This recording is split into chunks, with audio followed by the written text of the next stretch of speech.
वालेकुम and welcome back to पैगाम शिफा YouTube channel. दोस्तों कैसे हैं आप सब? उम्मीद है आप सब दोस्त खैरियत से होंगे। आज की इस वीडियो के अंदर कब्ज़ के मसले का हल करने वाले हैं। कब्ज़ को आप कैसे ठीक कर सकते हैं, कब्ज़ के मसाइल से कैसे छुटकारा हासिल कर सकते हैं।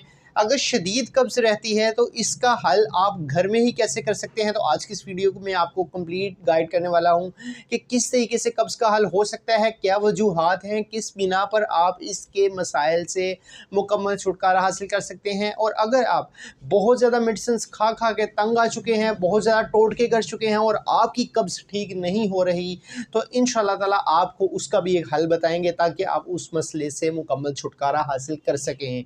वेलकम टू पैगाम शिफा यूट्यूब चैनल। मेरा नाम हकीम हमज़ा है और आज की वीडियो इन्फॉर्मेटिव होगी। उम्मीद है आप अपने फ्रेंड्स एंड फैमिली मेम्बर्स के साथ भी शेयर कर सकते हैं जिनको कॉन्स्टिपेशन यानी कब्ज़ का मसला है। तो कब्ज़ क्या है, कब्ज़ को कैसे ठीक किया जा सकता है, कब्ज़ की वजूहात क्या हैं। सबसे पहली वजह और मेन वजह यह है कि आंतड़ियों के अंदर खुश्की का हो जाना। जो आपकी आंत होती है, जहाँ पर ये फुजला बनता है, वहाँ से जहाँ से बड़ी आंत के रास्ते इसने बाहर निकलना होता है, तो उसके अंदर गर्मी और खुश्की पैदा हो जाती है, जिसकी वजह से आपको पखाना सही तरीके से नहीं आ रहा होता। पखाने के अंदर रुकावट आती है, पखाने का जो साइकिल है वो जो डेली बेसिस के ऊपर चल रहा होता है उसके अंदर प्रॉब्लम्स आना शुरू हो जाती हैं, जिसकी वजह से नेक्स्ट आपको डे बाय डे ये प्रॉब्लम्स बहुत ही ज़्यादा बिगड़ती हुई नज़र आना शुरू हो जाती हैं। सबसे पहले होता ही है कि जब आपका स्टमक ख़राब होता है, जब आप बहुत ज़्यादा ऑयली चीज़ों का यूज़ करते हैं, बहुत ज़्यादा ऐसी चीज़ें इस्तेमाल करते हैं जो कि आपकी बॉडी में हीट पैदा करें, हीट प्रोड्यूस करें, और उसके साथ साथ वो उसके अंदर ड्राइनेस और खुश्की की जो है ना वो सिम्टम्स क्रिएट करें।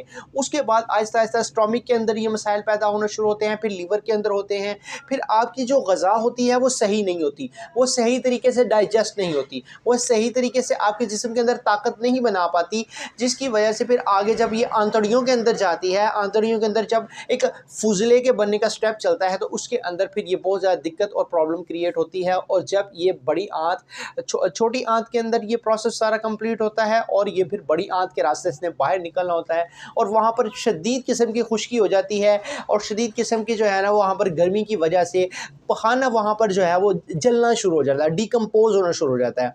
तो उसकी वजह से ये मेन रीजंस हैं जो कि आपकी प्रॉब्लम को क्रिएट करती हैं। इसकी का हल करना ज़रूरी है। कोशिश किया करें कि ऑयली चीज़ों का इस्तेमाल कम किया करें, गर्म चीज़ें कम इस्तेमाल किया करें।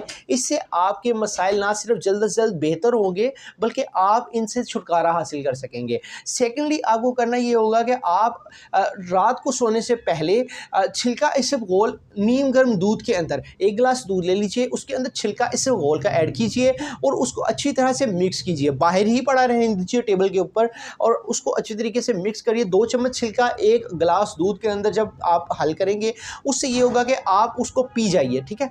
और जब आप उसको पिएंगे तो इंशाअल्लाह ताला उससे आपकी जो खुश्की है वो ठीक होगी और उससे पखाना खुल के आएगा।